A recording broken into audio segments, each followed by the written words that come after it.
Kabut tipis turun dari lereng Gunung Cikuray, menyelimuti jalan tanah yang berkelok menuju Pasar Cempaka. Udara pagi yang dingin membawa aroma kopi yang baru diseduh dari warung Pak Amang di dekat jembatan bambu, berpadu dengan wangi tanah basah sisa hujan semalam. Suara ayam jantan bersahutan dari halaman-halaman rumah panggung, sementara di kejauhan, terdengar derap langkah kaki-kaki telanjang dan gemerisik karung goni yang diseret para pedagang.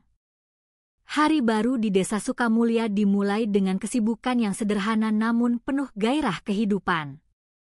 Di antara deretan kios kayu yang sebagian besar masih tertutup rapat, ada satu lapak yang selalu lebih dulu menyala, diterangi cahaya lampu minyak yang berkedip-kedip. Itulah lapak daging milik seorang janda bernama Sariem. Orang-orang kampung lebih akrab memanggilnya Bu Sari. Usianya sudah melewati 40 tahun, tetapi gerak tangannya saat mengayunkan pisau besar masih lincah dan mantap, seolah memiliki kehendaknya sendiri. Setiap hari, bahkan sebelum azan subuh selesai berkumandang, ia sudah berdiri di depan meja batu pualam yang dingin, warisan turun-temurun yang menjadi panggungnya. Dengan tangan yang cekatan, ia mengeluarkan potongan-potongan daging segar dari keranjang rotan besar yang dibawanya. Warnanya merah bersih, berkilauan di bawah cahaya lampu, tanpa setetes pun darah yang menodai lantai tanah di bawahnya. Ia menatanya dengan ketelitian seorang seniman di atas hamparan daun pisang yang masih berembun, menciptakan pemandangan yang mengundang selera bahkan di pagi buta. Saat fajar pertama menyingsing di balik puncak gunung, lapaknya sudah siap menyambut pembeli pertama, menebarkan aroma khas yang entah mengapa selalu terasa lebih segar dari lapak lainnya. Orang-orang di Pasar Cempaka percaya bahwa daging Bu Sari adalah yang terbaik. Setiap potongan tampak begitu empuk dan segar, seolah baru saja disembelih beberapa saat yang lalu. Banyak yang penasaran, dari mana ia mendapatkan pasokan daging dengan kualitas istimewa seperti itu setiap hari tanpa putus. Namun, jika ditanya, Bu Sari hanya akan tersenyum tenang, senyum yang tak pernah benar-benar mencapai matanya. Rezeki sudah ada yang mengatur, ucapnya pelan, suaranya lembut seperti desiran angin, namun selalu berhasil membuat orang percaya dan menghentikan pertanyaan lebih lanjut. Tak seorang pun berani menuduh atau menyimpan curiga, karena selama bertahun-tahun ia dikenal jujur, timbangannya tak pernah kurang barang seons pun. Pagi itu, Buruk Mini, seorang janda lain yang tinggal tak jauh dari pasar, datang membawa tas anyaman besar di tangannya. Ia sudah menjadi pelanggan setia sejak Bu Sari pertama kali membuka kembali lapaknya. Pagi, Bu Sari. Segar sekali dagingnya hari ini, ucapnya riang, suaranya memecah keheningan pagi sambil menata beberapa lembar uang lusuh di telapak tangannya. Bu Sari menatapnya ramah, kali ini senyumnya sedikit lebih hangat. Pagi juga, Buruk Mini. Baru saya potong tadi subuh. Mereka tertawa kecil bersama, sebuah momen keakraban antara dua perempuan yang sama-sama telah lama hidup tanpa suami, saling menguatkan dengan tawa sederhana di antara hiruk-pikuk pasar yang mulai menggeliat. Namun, di balik tawa itu, kadang ada kilatan kosong di mata Bu Sari, sekelebat bayangan yang datang dan pergi secepat kilat. Seolah ada sesuatu yang berat, sebuah gema dari masa lalu yang terus mengusik pikirannya. Saat pembeli berpaling, ia sering menunduk dan mengusap permukaan meja batu itu dengan telapak tangannya. Gerakannya lambat, penuh perasaan, seperti sedang membersihkan noda yang tak kasat mata. Bibirnya bergerak tanpa suara, seperti merapal doa yang hanya ia dan langit yang tahu. Orang-orang mengira ia hanya berzikir, mensyukuri rezeki, tetapi sebenarnya setiap usapan itu menyimpan kenangan pahit yang tak pernah bisa ia lupakan. Sudah 8 tahun Bu Sari kembali ke Desa Sukamulya setelah lama merantau ke Tarogong. Dulu, ia bekerja di sebuah rumah potong hewan besar, belajar cara memilih dan memotong daging terbaik. Tapi bukan itu alasan utamanya kembali. Ia pulang karena merasa terpanggil oleh sebuah suara yang sering datang dalam mimpinya. Suara seorang perempuan tua, lembut namun tegas, memanggil namanya dari kejauhan. "Sari, pulanglah, nak. Buka lagi lapak kita di pasar." Suara itu begitu nyata, begitu mendesak, hingga mustahil untuk diabaikan. Lapak itu, meja batu itu, dulu adalah milik ibunya, Mbah Rahmah. Seorang perempuan tua yang terkenal keras kepala namun berhati selembut kapas. 20 tahun yang lalu, sebuah tragedi merenggut segalanya. Mbah Rahmah diusir dari pasar karena dituduh mencuri daging milik pedagang lain yang lebih kaya. Sebuah fitnah keji yang tak seorang pun berani membantahnya. Bahkan Pak Darsa, yang saat itu masih muda dan bekerja sebagai petugas pasar, hanya bisa diam menunduk, tak berani membela perempuan tua yang selalu memberinya sepotong daging setiap akhir pekan. Hari itu, Mbah Rahmah menangis di depan semua orang, sebuah tangisan yang merobek langit Sukamulya. Tak lama kemudian, ia meninggal karena sakit hati, membawa serta luka dan rasa malu ke dalam kubur. Sejak saat itu, Saryam muda meninggalkan kampungnya, membawa bara dendam yang tak pernah padam. Kini, setiap pagi saat membuka lapak, Bu Sari selalu mengenakan celemek tua berwarna merah marun. Celemek itu adalah satu-satunya peninggalan berharga dari ibunya. Warnanya sudah pudar dimakan waktu, tetapi jahitannya masih kuat, sekokoh ingatan Bu Sari akan ibunya. Setiap kali kain kasar itu menyentuh kulitnya, hatinya terasa hangat sekaligus nyeri. Sebuah pengingat abadi akan janji yang belum tuntas. Terkadang, saat ia sedang menimbang daging, angin membawa wangi melati liar yang tumbuh di belakang pasar. Wangi itu menusuk langsung ke relung hatinya, mengingatkannya pada masa kecil ketika ibunya sering menyelipkan sekuntum bunga melati di sanggulnya. "Agar rezekimu wangi seperti bunga yang suci, enduk," bisik ibunya kala itu.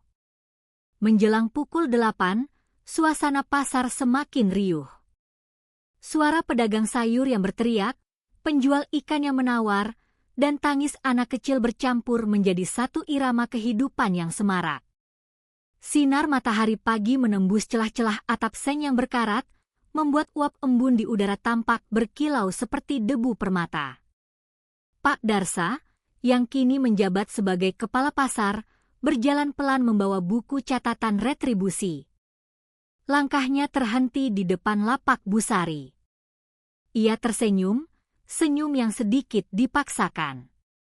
Seperti biasa, Bu Sari paling rajin, ya.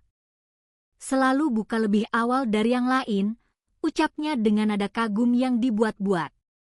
Matanya menatap meja batu itu lama, lalu beralih pada tumpukan daging. "Dagingmu selalu lebih merah dari yang lain, Sar. Bagaimana bisa?" Bu Sari menunduk sedikit, menghindari tatapan Pak Darsa, sambil menjawab lembut, "Mungkin karena hewannya masih muda, Pak. Saya dapat dari langganan lama."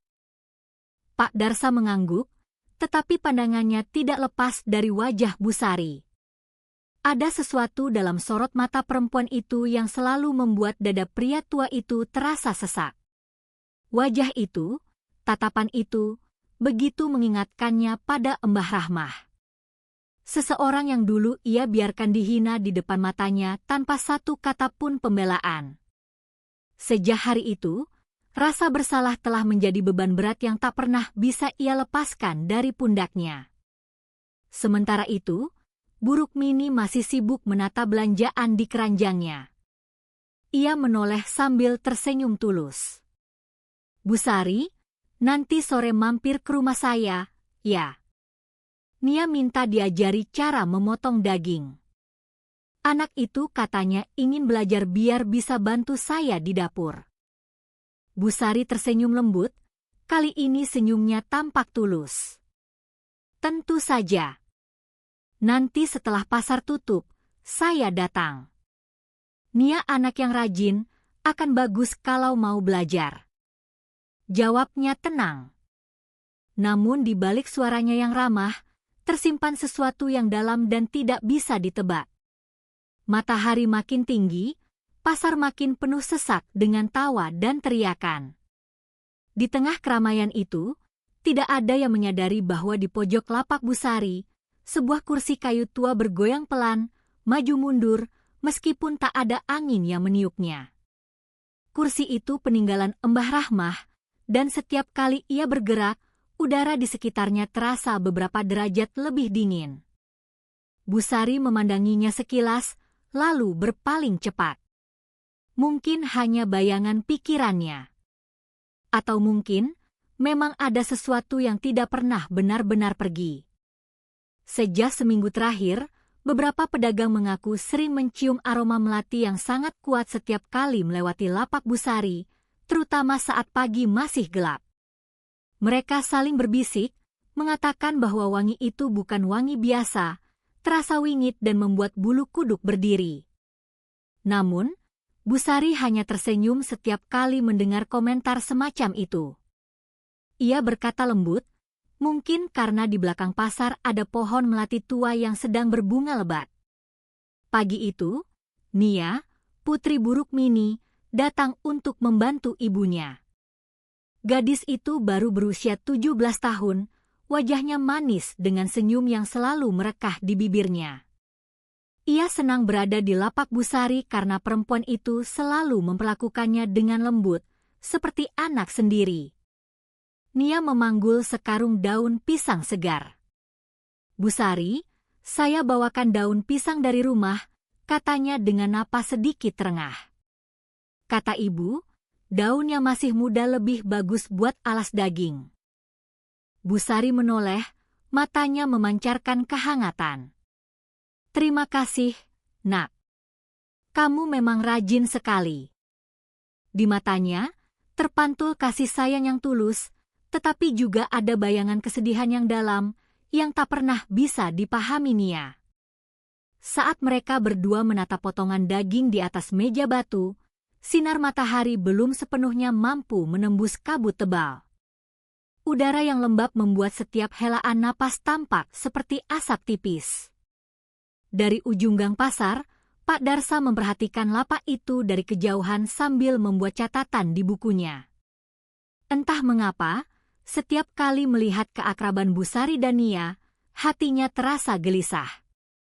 Ia merasa ada sesuatu yang tersembunyi di balik ketenangan wajah perempuan itu. Ia tidak pernah tahu dari mana datangnya daging-daging itu. Tak pernah ada truk pengangkut yang datang, tak pernah terdengar suara sapi disembelih di belakang rumahnya.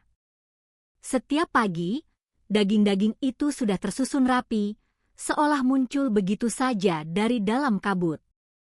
Menjelang siang, pasar semakin padat. Pembeli datang silih berganti, menawar harga sambil bersenda gurau. Nia membantu menimbang dan membungkus pesanan. Tangannya cekatan, senyumnya ramah kepada setiap pembeli.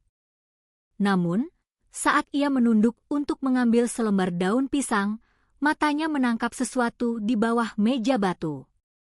Ada tetesan cairan berwarna merah muda yang jatuh perlahan ke tanah, satu demi satu. Awalnya ia mengira itu hanya air sisa cucian daging, tetapi warnanya terlalu pekat, hampir seperti sirup. Ia menatap Busari, hendak bertanya, tetapi niatnya urung. Busari tampak sedang menatap kosong ke arah kursi kayu tua di pojok lapak. Bibirnya bergerak-gerak pelan, seolah sedang berbicara dengan seseorang yang tak terlihat. Nia merasakan bulu kuduknya meremang.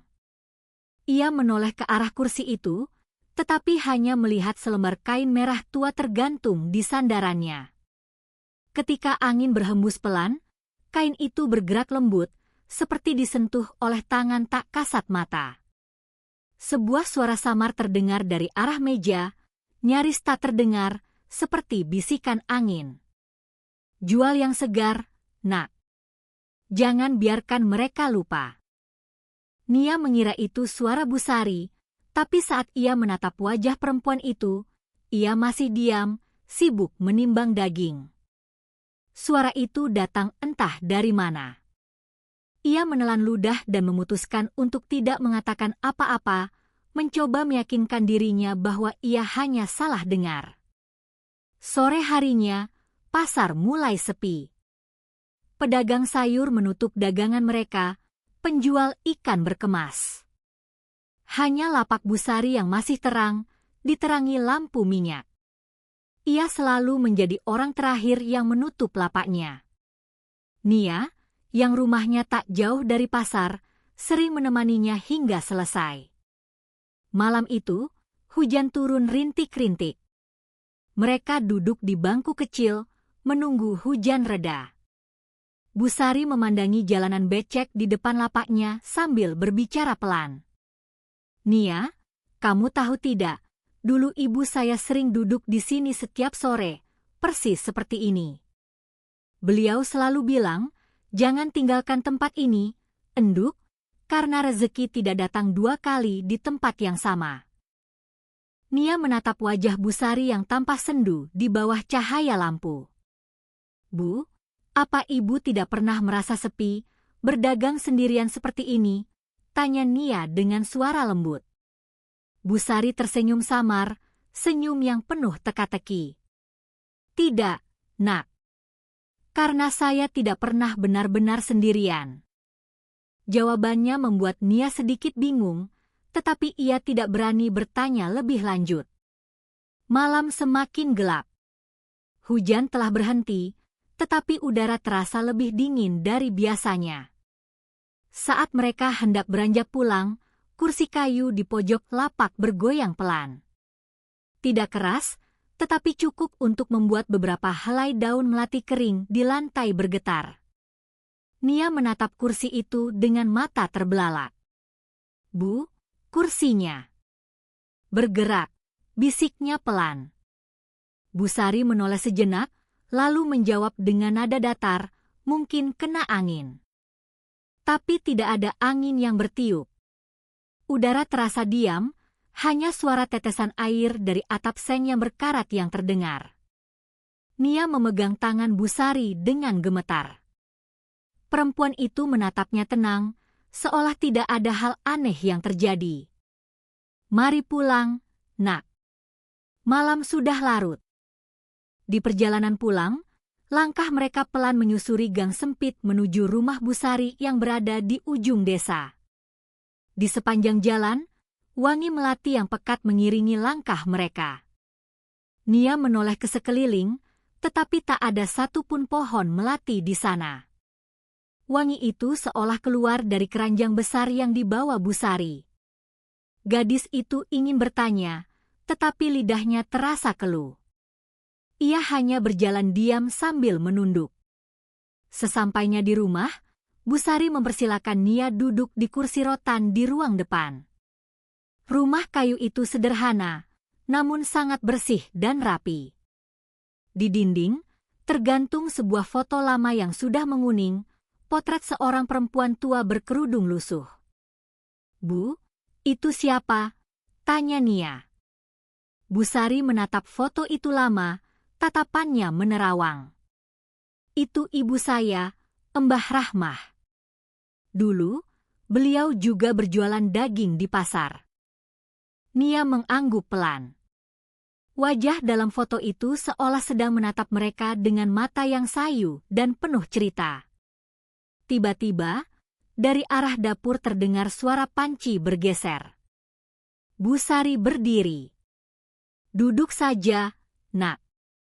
Saya mau simpan sisa daging ke belakang. Nia mengangguk, tapi matanya mengikuti langkah Busari yang menghilang di balik pintu dapur yang terbuat dari bilik bambu. Tak lama kemudian, terdengar suara pisau yang beradu dengan batu asah. Suara itu ritmis, perlahan, tetapi entah mengapa menimbulkan rasa tidak nyaman di hati Nia. Ia menunggu beberapa menit, namun suara itu tak kunjung berhenti. Didorong rasa penasaran, ia berdiri dan melangkah perlahan mendekati dapur. Dari celah pintu, ia mengintip ke dalam. ia melihat bayangan Busari sedang berdiri di depan sebuah meja kayu besar. Di hadapannya ada sesuatu yang tertutup kain putih. Tangan Busari bergerak lambat namun pasti, seperti sedang memotong sesuatu yang liat. Nia ingin memanggil, tapi sebuah suara di dalam kepalanya berbisik, "Jangan ganggu dia." Ia mundur perlahan, jantungnya berdebar kencang. Saat hendak melangkah pergi, kain putih di meja itu bergerak sedikit, tersingkap. Ada tetesan merah pekat menetes ke lantai kayu. Ia menahan napas, lalu buru-buru berlari keluar dari rumah dengan alasan lupa membantu ibunya. Dari dalam dapur, Busari menatap ke arah pintu yang bergerak. Senyumnya tipis, tetapi matanya kosong. Malam itu, angin dari arah gunung bertiup kencang. Di dalam rumahnya, kursi kayu tua bergoyang perlahan. Dari dapur, terdengar suara lirih seperti doa yang diulang-ulang, "Jual yang segar, nak. Biar mereka tahu rasanya." Dan di luar rumah, Nia berlari pulang di bawah cahaya bulan yang samar, membawa sebuah ketakutan yang belum berani ia ceritakan pada siapapun. Setiap kali ia memejamkan mata, ia selalu teringat suara pisau yang beradu dengan batu dan tetesan merah pekat di lantai dapur rumah Busari. Pagi harinya, ketika ayam jantan baru pertama kali berkokok, Nia masih duduk termangu di beranda rumahnya, memandangi jalanan desa yang masih diselimuti kabut. Buruk Mini, ibunya, datang membawa secangkir teh hangat. "Nia, kamu kenapa? Pucat sekali wajahmu. Badanmu juga dingin." Nia menatap ibunya lalu tersenyum paksa. "Tidak apa-apa, Bu. Mungkin hanya masuk angin." Tapi di dalam hatinya, ia tahu ketakutan yang ia rasakan bukan karena angin malam, melainkan karena sesuatu yang tak bisa ia jelaskan dengan kata-kata. Hari itu, Buruk Mini pergi lebih awal ke pasar seperti biasa. Nia memutuskan untuk tidak ikut. Ia beralasan ingin beristirahat di rumah, padahal pikirannya terus berputar pada kejadian semalam. Ia ingin percaya bahwa apa yang dilihatnya hanyalah hal biasa. Mungkin Busari sedang memotong daging hewan, tetapi ada sesuatu di dalam dirinya yang menolak untuk percaya. Ia teringat kain putih di meja dapur, teringat tetesan merah yang jatuh satu persatu ke tanah. Jantungnya berdebar kencang setiap kali mengingat wangi melati aneh yang muncul dari keranjang Busari. Sementara itu di pasar, suasana tampak cerah.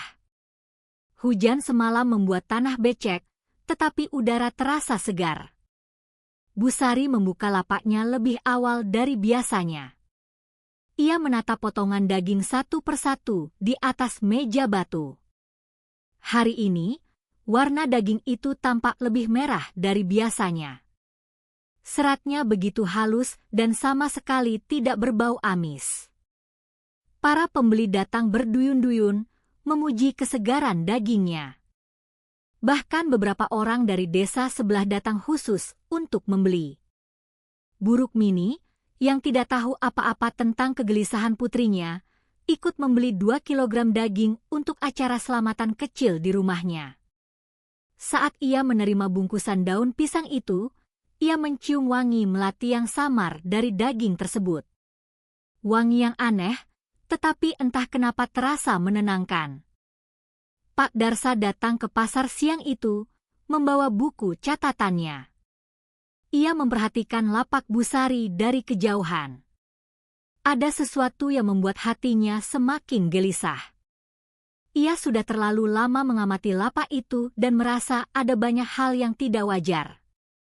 Daging Busari selalu terlalu segar, tidak pernah tampak seperti daging yang baru disembelih. Tidak ada urat-urat kasar, tidak ada bekas luka sembelihan yang wajar seperti daging dari rumah potong hewan. Ia tahu betul tanda-tanda daging sapi atau kerbau, karena dulu ia pernah bekerja di rumah potong sebelum menjadi kepala pasar. Semakin lama ia menatap, semakin kuat rasa tidak tenang di dadanya. Sore hari, ketika pasar mulai sepi, Pak Darsa memberanikan diri mendekat. Ia menyapa dengan ramah, "Bu Sari, dagangan ibu makin laris, ya. Daging ibu memang paling bagus. Dari mana ya pasokannya sekarang?" Suaranya dibuat setenang mungkin, tetapi matanya mengamati setiap gerak-gerik Bu Sari. Perempuan itu tersenyum sopan. "Saya punya langganan pemotong sendiri di luar kampung, Pak. Hanya dia yang tahu cara memotong yang benar." Pak Darsa mengangguk, tapi dalam hatinya muncul pertanyaan baru. Ia tidak pernah melihat ada kendaraan yang masuk ke kampung untuk membawa daging sebanyak itu setiap hari. Semua seolah muncul begitu saja setiap pagi dari dalam rumah Bu Sari. Malamnya, angin bertiup pelan dari arah gunung. Langit gelap tanpa bintang. Di rumah Bu Sari, lampu minyak menyala redup. Di atas meja dapur tergeletak celemek merah tua yang sudah pudar. Ia duduk di kursi tua peninggalan ibunya, menatap ke arah pintu yang setengah terbuka. Dari dalam kegelapan rumah, terdengar suara perempuan tua yang lembut dan berat. "Jangan lupa janji pada ibu, Nak. Mereka harus tahu rasa lapar yang dulu kita tanggung." Bu Sari memejamkan mata, bibirnya bergetar. "Iya, Bu. Saya tidak akan lupa." Suaranya terdengar pelan, seperti anak kecil yang sedang menenangkan ibunya. Di rumah sebelah, Bu Rukmini sedang menyiapkan masakan untuk selamatan.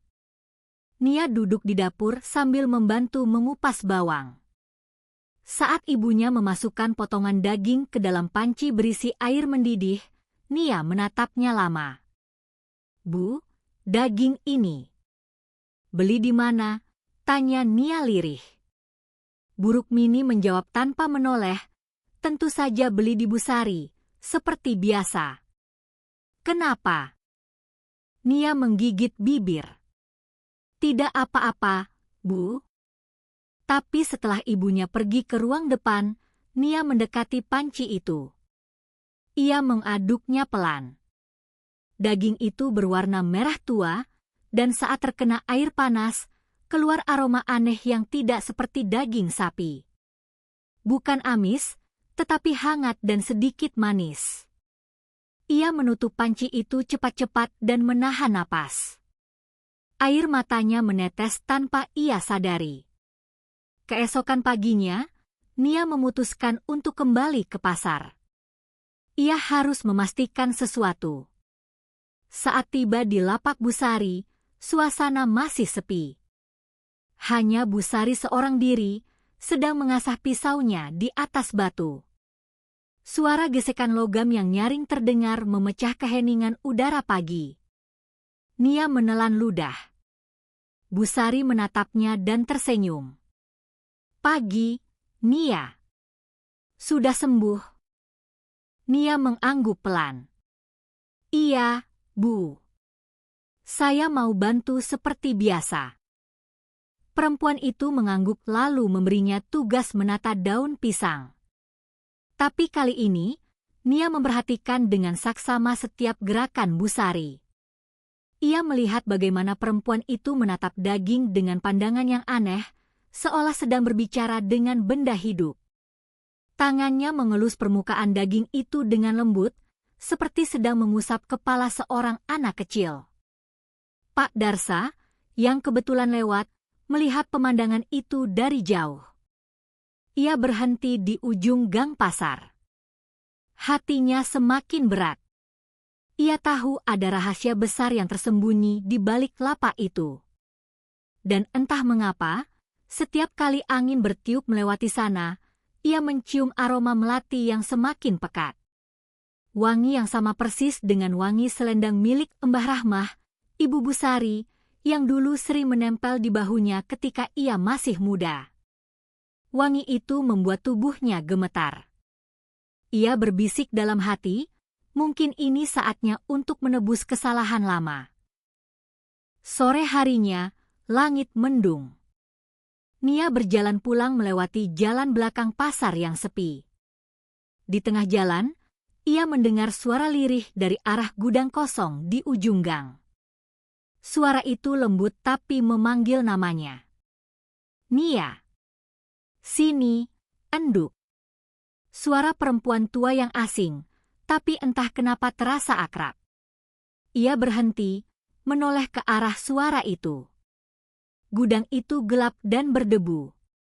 Ia melangkah pelan mendekat, tapi begitu sampai di depan pintu, angin berhembus kencang membuat pintu kayu itu terbuka lebar dengan suara berderit. Bau melati yang sangat menyengat menyergapnya dari dalam ruangan. Nia menjerit kecil, lalu berlari sekuat tenaga kembali ke rumahnya. Sejak malam itu, ia tidak pernah mau keluar rumah lagi. Tubuhnya demam tinggi, matanya selalu gelisah, dan setiap kali tidur ia bermimpi melihat kursi kayu bergoyang di tengah kabut tebal. 3 hari kemudian, Nia tidak muncul di pasar. Buruk Mini mencarinya ke rumah teman-temannya, ke surau, hingga ke pinggir sungai. Tapi gadis itu lenyap tanpa jejak. Satu-satunya yang terlihat aneh hanyalah seikat bunga melati segar yang ditemukan tergeletak di depan pintu rumah mereka pagi itu. Bau bunganya sama persis dengan bau yang selalu datang dari lapak Busari setiap pagi. Kabar hilangnya Nia menyebar secepat api di pagi hari, ketika Buruk Mini datang ke pasar dengan wajah pucat dan mata bengkak karena menangis semalaman. Ia berjalan tergesa-gesa menyusuri lorong-lorong kios sambil memanggil nama anaknya. Nia. Nak, kamu di mana? Suaranya serak, nyaris hilang ditelan riuh suara pasar. Orang-orang berhenti berdagang sejenak, menatapnya dengan cemas. Beberapa pedagang segera keluar, membantu mencari ke sekitar sungai, ladang, dan jalan setapak menuju hutan kecil di belakang pasar. Busari, yang baru saja membuka lapaknya, ikut mendengar kabar itu. Ia berdiri diam cukup lama, tangannya memegang erat celemek merah marunnya. Wajahnya tampak datar, hanya matanya yang memantulkan sesuatu yang sulit diartikan. Saat Buruk Mini mendekat dengan air mata yang terus menetes di pipi, Busari merangkulnya pelan. Tenanglah, Bu. Mungkin Nia cuma main ke rumah temannya. Ia mencoba menenangkan, tapi nada suaranya terdengar hampa, seperti diucapkan tanpa perasaan. Buruk Mini menggeleng, suaranya bergetar. Tidak mungkin. Nia tidak pernah pergi tanpa pamit. Tadi malam dia tidak makan malam dan tempat tidurnya kosong. Saya takut ada apa-apa, Bu. Hari itu, pasar tidak seramai biasanya. Banyak pedagang menutup kiosnya lebih awal untuk ikut mencari Nia.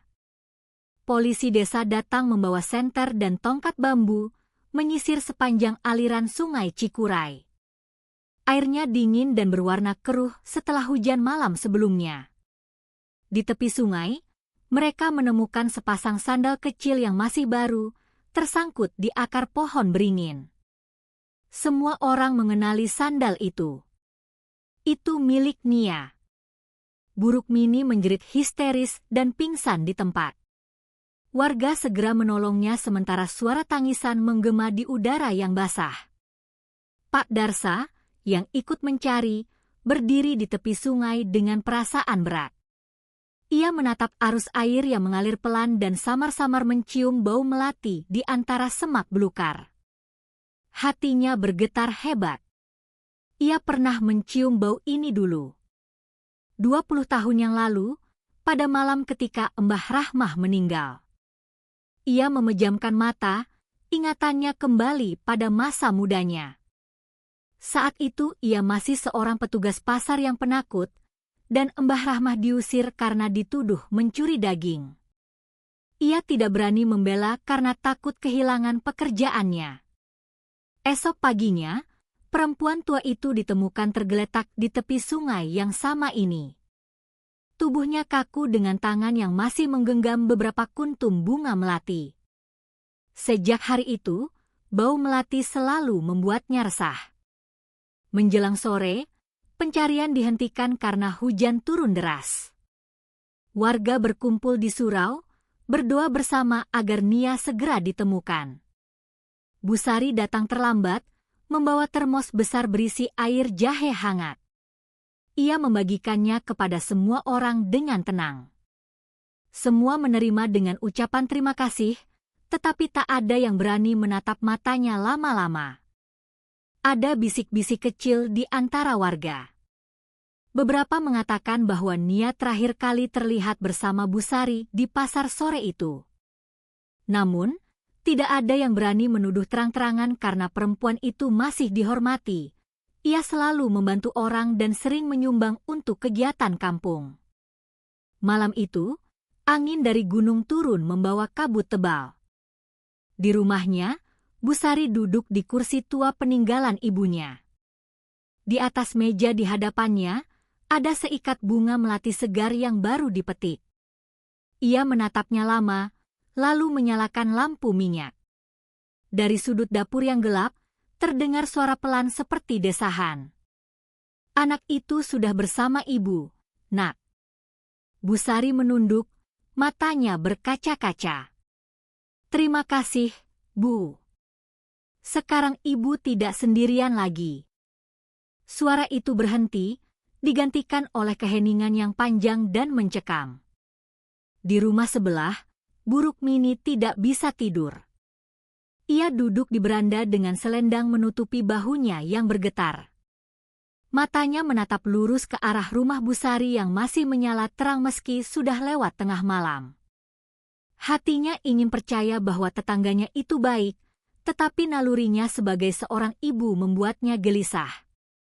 Setiap kali angin berhembus, wangi melati yang pekat datang menembus jendela. Ia berbisik pelan dalam tangisnya, "Nia, kamu di mana, Nak?" Keesokan harinya, Pak Darsa memutuskan untuk menemui Busari. Ia datang pagi-pagi sekali saat pasar masih sepi. Busari sedang menata dagangannya. Daging merah segar berjajar rapi di atas meja. "Pagi, Bu. Maaf mengganggu," katanya sambil menatap meja batu yang dingin itu. Busari tersenyum kecil. "Tidak apa-apa, Pak Darsa. Silakan duduk." Pak Darsa menarik napas panjang. "Bu, saya hanya ingin bertanya sesuatu. Beberapa orang bilang Nia sempat kesini sore itu. Apakah benar?" Busari menunduk sebentar, lalu mengangguk. "Iya, Pak. Nia sempat bantu saya menata daun pisang. Tapi setelah itu saya tidak tahu dia kemana. Ia pulang duluan karena gerimis." Suaranya tenang, matanya jernih. Namun, entah kenapa Pak Darsa merasakan hawa dingin yang menusuk di sekelilingnya. Sebelum pergi, Pak Darsa menatap kursi tua di pojok lapak. Kursi itu tampak basah, padahal pagi itu tidak hujan. Di lantai di bawahnya ada bekas air yang menetes. Warnanya samar-samar kemerahan. Ia menelan ludah dan berpaling cepat. Saat melangkah pergi, angin berhembus membawa wangi melati yang semakin pekat. Dalam hatinya muncul niat kuat untuk mencari tahu lebih jauh tentang masa lalu keluarga Busari. Ia merasa semua ini ada hubungannya dengan apa yang terjadi pada Mbah Rahmah dulu. Malamnya, ia pergi ke rumah arsip pasar yang sudah lama tak dibuka. Di sana, tersimpan buku-buku catatan pedagang lama yang berdebu. Dengan bantuan lampu senter, ia membuka lembar demi lembar buku besar itu. Tangannya berhenti pada sebuah nama, Rahmah binti Samin, pedagang daging. Nama itu dicoret dengan tinta merah. Di sampingnya ada keterangan, diusir karena mencuri. Di bawah catatan itu, tertera tanda tangan miliknya sendiri, tanda tangan seorang pemuda Darsa 20 tahun yang lalu. Tangan Pak Darsa gemetar. Air matanya menetes, membasahi halaman yang sudah menguning itu. Ia berbisik lirih, "Maafkan saya, Mbah Rahmah. Saya yang membuatmu menderita." Dan dari jendela yang setengah terbuka, angin malam membawa wangi melati yang begitu kuat hingga membuatnya menggigil ketakutan. Kabut malam turun perlahan di desa Sukamulya. Udara terasa lembab, bau tanah basah bercampur dengan wangi melati yang terasa semakin kuat dari arah pasar Cempaka. Sejak hilangnya Nia, suasana kampung itu tidak pernah sama. Para pedagang mulai menutup dagangannya lebih cepat. Anak-anak tidak lagi bermain di sekitar pasar menjelang sore. Semua seperti sedang menunggu sesuatu yang tidak mereka inginkan datang. Pak Darsa duduk di beranda rumahnya dengan wajah tegang. Di pangkuannya tergeletak buku catatan tua pedagang pasar yang sudah berwarna kecoklatan. Ia terus menatap halaman yang mencantumkan nama Rahmah binti Samin, ibu dari Busari.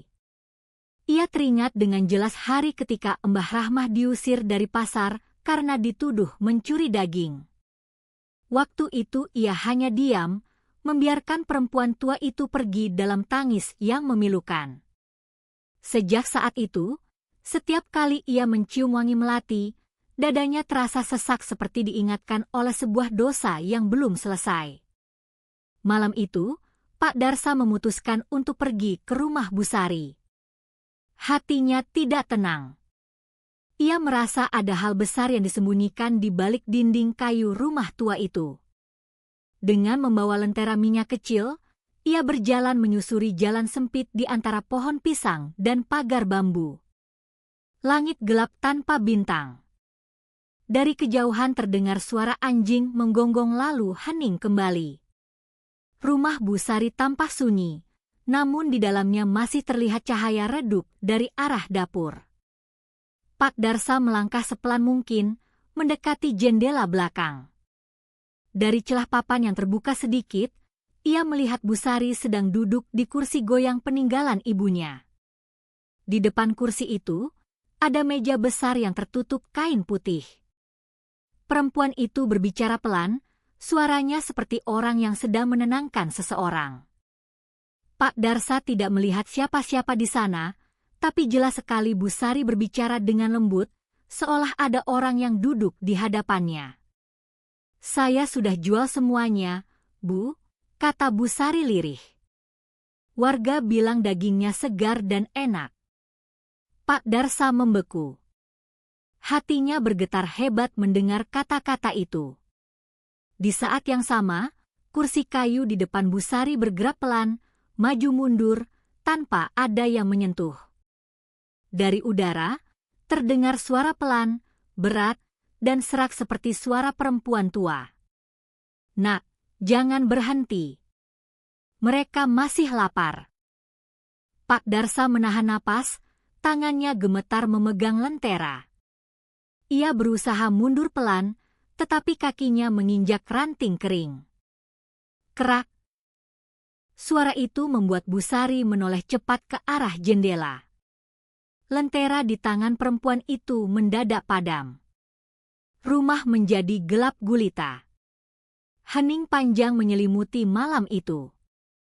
Lalu, terdengar suara langkah kaki dari dalam, mendekati pintu belakang.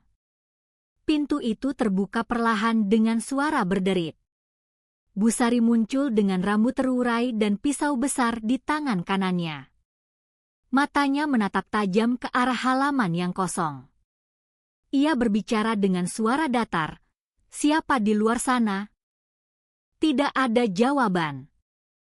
Hanya suara angin yang lewat di antara daun pisang. Setelah beberapa saat, Busari menutup pintu kembali dan masuk ke dalam. Pak Darsa menunggu beberapa menit sebelum berani mendekat lagi. Ia mengintip ke arah meja dapur dari celah jendela. Kain putih yang tadi menutup meja kini tersingkap sedikit. Di bawahnya, tampak potongan daging besar yang masih segar, tetapi bentuknya tidak seperti daging sapi atau kambing. Seratnya halus, warnanya kemerahan lembut, dan di ujungnya terlihat sebuah gelang logam kecil yang menempel di potongan kulit. Pak Darsa merasa darahnya berhenti mengalir. Ia mengenali gelang itu. Gelang kecil dengan gantungan berbentuk huruf N. Hadiah ulang tahun yang dulu ia lihat melingkar di pergelangan tangan Nia saat gadis itu membantu ibunya di pasar. Lututnya lemas seketika. Ia menutup mulutnya rapat-rapat agar tidak berteriak. Kemudian ia mundur cepat, meninggalkan halaman itu dengan langkah gontai. Saat ia menoleh sebentar ke arah rumah, kursi goyang di dalam kembali bergerak sendiri. Dari udara terdengar suara yang lembut namun mengerikan. Dulu mereka mengambil rezeki kita. Sekarang, biar mereka merasakan lapar yang sama. Pak Darsa berlari sekuat tenaga menuju rumah kepala desa. Napasnya tersengal-sengal ketika tiba. Ia menceritakan semuanya, dari apa yang ia lihat sampai gelang milik Nia yang ia temukan di rumah Busari. Kepala desa yang mendengarkan dengan wajah tegang sempat tidak percaya. Tapi saat Pak Darsa menunjukkan gelang itu, keyakinannya goyah. Mereka sepakat untuk memanggil petugas polisi dan memeriksa rumah Busari besok pagi. Saat fajar menyingsing, 2 petugas datang bersama beberapa warga. Rumah itu tampak sepi. Tapi dari arah dapur, tercium wangi melati yang sangat pekat, menyesakkan dada. Pintu diketuk berkali-kali, namun tidak ada yang menyahut. Salah satu petugas akhirnya mendorong pintu sampai terbuka. Ruangan dalam rumah itu bersih, terlalu bersih, seperti baru saja disiram air. Di meja dapur ada tumpukan daun pisang dan seikat bunga melati segar di tengahnya. Di sudut ruangan, berdiri sebuah freezer tua yang ditutupi kain putih. Petugas mendekat dengan langkah hati-hati. Kain itu diangkat pelan. Bau logam yang tajam langsung memenuhi udara. Di dalam freezer, potongan-potongan daging tersusun rapi dalam bungkus plastik bening. Warna daging itu merah muda, segar, dan tidak berbau amis. Salah satu petugas menatap Pak Darsa yang berdiri di ambang pintu dengan wajah ngeri. Ia berbisik pelan, "Daging ini bukan dari sapi, Pak." Dari arah pintu belakang, langkah kaki terdengar perlahan. Busari berdiri di sana. Wajahnya pucat tapi tenang. Tangannya masih memegang kain lap yang basah. Ia menatap para tamu itu dengan mata sayu. "Daging ini sudah diberkati doa," kata Busari lembut. "Rezeki tidak boleh dibuang." Di pojok dapur, kursi kayu goyang bergerak pelan, maju mundur, tanpa ada yang menyentuh. Bau melati semakin kuat. Suara tua yang serat terdengar dari udara kosong di sekitar mereka. "Bagus, Nak. Sekarang mereka tahu rasa lapar yang dulu." Petugas dan warga membeku di tempat. Hanya Pak Darsa yang perlahan menunduk, air matanya menetes di lantai tanah. Dalam hatinya ia tahu, malam panjang baru saja dimulai di desa Sukamulya. Sejak pagi hari itu, kabar tentang penemuan mengerikan di rumah Busari menyebar ke seluruh desa Sukamulya seperti wabah. Orang-orang berbisik di jalan, di warung kopi, bahkan di halaman surau. Tidak ada yang berani menyebut nama Busari terlalu keras. Setiap kali ada yang mulai bercerita, mereka akan menurunkan suara sambil melirik ke arah jalan yang menuju Pasar Cempaka, seolah takut ada yang mendengar. Bau melati yang dulu dianggap wangi kini terasa mencekam, masih sering tercium di udara bahkan ketika matahari sudah tinggi. Busari dibawa ke kantor desa untuk dimintai keterangan. Ia tidak melawan. Perempuan itu berjalan pelan, wajahnya datar, matanya menatap tanah. Ketika ditanya tentang daging di rumahnya, ia hanya berkata pelan bahwa itu adalah titipan dari seseorang. Petugas mencoba menekan dengan berbagai pertanyaan, tapi jawabannya selalu sama. Semua rezeki datang dari doa. Tidak ada yang perlu ditakuti kalau hati kita jujur. Kata-katanya yang tenang justru membuat bulu kuduk berdiri. Pak Darsa yang duduk di pojok ruangan hanya bisa menunduk. Ia tidak sanggup menatap perempuan itu.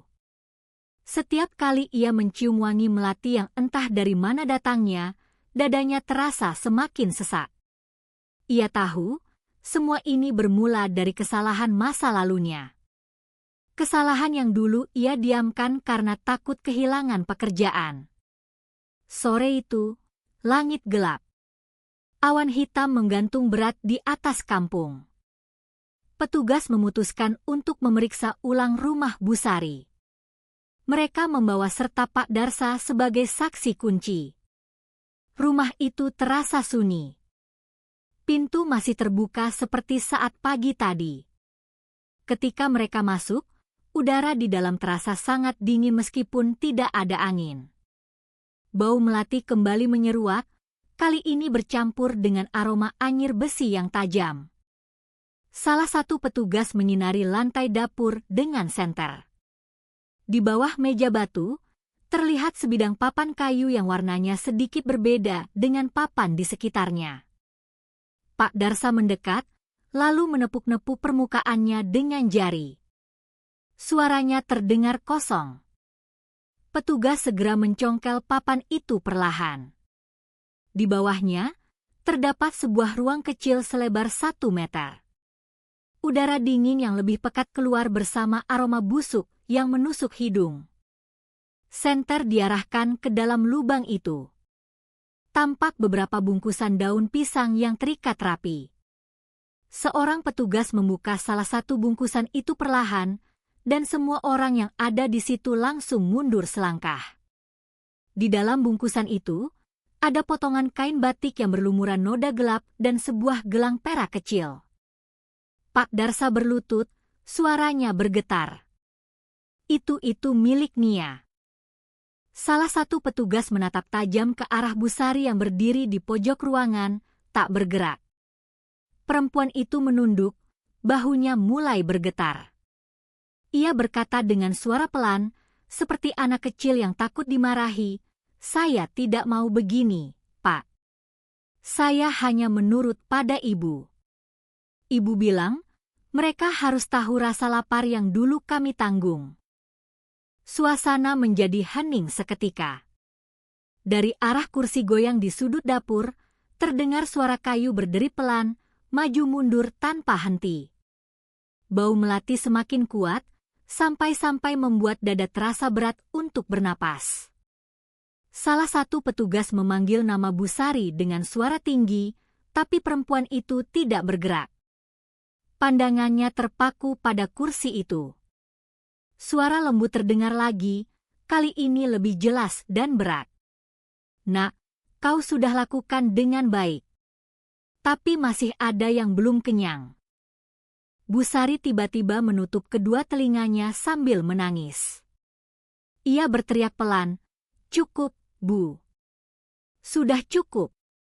Tapi kursi itu terus bergerak, dan dari dinding dapur tiba-tiba jatuh sebuah bingkai foto tua, bergambar Mbah Rahmah dengan kerudung lusuhnya. Wajahnya tirus, matanya tajam namun sedih. Kaca bingkai itu retak di bagian tengah, tepat di wajah perempuan dalam foto. Petugas segera menarik Bu Sari keluar dari rumah. Perempuan itu masih berteriak histeris memanggil ibunya. Suara tangisnya menggema di sepanjang jalan kampung yang sepi. Sementara itu, Pak Darsa masih berdiri memandangi kursi goyang yang masih bergerak sendiri. Ia berlutut perlahan dan menatap lantai tanah yang kini mulai lembab. Dari bawah papan yang terbuka, mengalir cairan merah muda yang perlahan meresap ke tanah. Malamnya, hujan turun sangat deras. Petir menyambar-nyambar di atas gunung. Warga desa Sukamulya menutup pintu rumah mereka lebih awal. Tak ada yang berani keluar. Namun, dari arah pasar, beberapa orang mengaku mendengar suara aneh. Suara kayu berderit, suara ember logam diseret, dan bisikan lembut yang samar terdengar di antara derasnya bunyi hujan. Potong kecil, timbang ringan biar laku, biar kenyang. Keesokan paginya, Bu Sari dibawa ke rumah sakit jiwa di kota. Ia hanya duduk diam di dalam mobil, sesekali tersenyum kecil sambil mengelus celemek merah tua yang dibawanya dari rumah. Ia menatap keluar jendela sambil bergumam pelan, "Ibu, mereka sudah tahu rasanya lapar. Sekarang ibu bisa tenang." Pak Darsa berdiri di luar ruangan, menatapnya dengan mata berkaca-kaca. Ia tahu, perempuan itu bukan hanya seorang pelaku, tapi juga korban dari dendam lama yang tak pernah ditebus. Sejak Bu Sari dibawa ke rumah sakit jiwa, Pasar Cempaka berubah menjadi tempat yang sepi dan angker. Lapak daging nomor 19, yang dulu paling ramai didatangi pembeli, kini dibiarkan kosong. Meja batu di sana masih berdiri kokoh, tapi warnanya sudah pudar dan ditutupi debu tebal. Di atasnya, kadang ditemukan bunga melati segar yang tidak pernah diketahui siapa yang meletakkannya. Setiap kali pedagang lewat di depan lapak itu, mereka akan menunduk cepat sambil berbisik lirih, takut menimbulkan perhatian dari sesuatu yang tak terlihat. Pak Darsa kini semakin sering ke pasar. Ia merasa punya tanggung jawab untuk menjaga tempat itu. Setiap pagi, ia akan menyapu lorong pasar. Walau tak banyak pedagang yang berani berjualan lagi di dekat lapak Bu Sari, ia melakukan semua itu sebagai bentuk penebusan dosa. Dalam hati, ia berharap bisa menenangkan arwah Mbah Rahmah yang dulu menderita karena ketidakadilan yang ia biarkan terjadi. Pagi itu, udara terasa aneh. Kabut turun lebih pekat dari biasanya, membuat seluruh pasar seperti tertutup tirai putih. Ketika Pak Darsa sedang menyapu lantai dekat lapak 19, angin tiba-tiba berhenti bertiup. Semua suara hilang. Bahkan burung yang biasanya berkicau pun diam. Dari arah meja batu, terdengar suara halus, pelan tapi jelas. "Darsa, kau masih ingat hari ketika aku diusir?" Pak Darsa mematung. Suara itu berasal dari arah kursi kayu yang kini diletakkan di pojok lapak. Kursi peninggalan Mbah Rahmah yang dulu selalu dipakai Bu Sari. Kursi itu bergoyang pelan tanpa ada angin. Bau melati menyebar begitu kuat sampai membuat mata terasa perih. Ia menatap kursi itu dengan tubuh gemetar. Bibirnya bergerak pelan. Saya ingat, Mbah Rahmah. Saya yang salah waktu itu. Saya tidak membela ibu. Saya diam karena takut." Suara itu kembali terdengar, kali ini lebih lembut. "Tak ada yang bisa mengembalikan waktu, Darsa. Tapi masih ada yang bisa kau lakukan." Pak Darsa menunduk. Air matanya menetes ke lantai pasar yang dingin.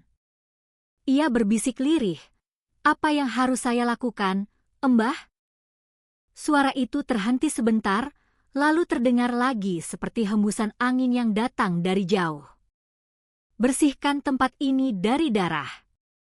Jangan biarkan rezeki yang kotor tinggal di sini." Setelah suara itu hilang, angin kembali berembus. Kabut menipis perlahan. Pak Darsa terdiam lama. Ia tahu apa yang harus dilakukan. Hari itu juga, ia mengumpulkan beberapa warga dan meminta izin kepala desa untuk membersihkan lapak Bu Sari. Menjelang sore, beberapa laki-laki datang membawa air dari Sungai Cikuray. Mereka mencuci meja batu, menyapu lantai, dan menyingkirkan semua peralatan yang tersisa. Saat mereka mengangkat kursi tua itu, dari bawahnya keluar genangan air berwarna kemerahan. Semua terdiam. Bau melati semakin kuat bercampur dengan aroma logam yang menyesakkan dada. Pak Darsa mengambil air dari kendi lalu menuangkannya ke lantai sambil membaca doa yang ia hafal sejak kecil. Saat air suci itu menyentuh lantai, angin bertiup kencang membuat daun-daun melati yang berserakan berterbangan. Di antara suara angin itu, terdengar isak tangis pelan, seperti suara perempuan tua yang menangis lega. Salah satu warga berbisik pelan, mungkin arwah Mbah Rahmah akhirnya mau pergi. Semua mengangguk, lalu meninggalkan pasar dalam diam. Malam itu, hujan turun deras. Petir menyambar di atas gunung. Tapi di tengah suara hujan, warga yang tinggal dekat pasar mendengar suara lain. Suara seseorang sedang menyapu, pelan dan teratur. Ketika mereka menoleh dari jendela di antara kilat yang menyala, mereka melihat sosok perempuan tua berkerudung lusuh berjalan di lorong pasar. Tangannya memegang sapu lidi. Langkahnya perlahan, wajahnya samar dalam cahaya kilat. Ia berhenti di depan lapak 19, menatap meja batu yang kini bersih, lalu meletakkan setangkai melati di atasnya sebelum menghilang di telan kabut. Pagi berikutnya, pasar terasa lebih hangat. Burung-burung kembali berkicau. Pedagang sayur mulai datang lagi satu persatu. Bau melati masih samar tercium, tapi kali ini tidak lagi menakutkan. Bau itu terasa lembut, seperti wangi dari bunga di halaman rumah. Pak Darsa berdiri di depan lapas 19 dengan mata basah. Ia berbisik pelan, "Terima kasih, Mbah Rahmah. Semoga ibu tenang di sana." Namun dari arah sungai Cikuray, seekor anjing menggonggong panjang, seolah menjawab. Udara pagi kembali terasa dingin, dan dari kejauhan, suara kursi kayu berderi terdengar sekali lagi, sebelum akhirnya benar-benar lenyap. Sudah 2 minggu sejak pasar Cempaka dibersihkan, dan warga mulai berani kembali berdagang. Di pagi hari, suara tawa dan canda kembali terdengar di antara deretan kios kayu, dan aroma kopi dari warung Pak Amang melayang di udara. Namun, di balik kembalinya kehidupan itu, ada sesuatu yang tetap tidak biasa. Setiap menjelang subuh, angin dari arah gunung akan bertiup dingin membawa wangi melati yang pekat, seolah ada yang masih berkeliling di sekitar pasar sebelum matahari terbit. Pak Darsa kini menjadi orang yang paling sering berjaga.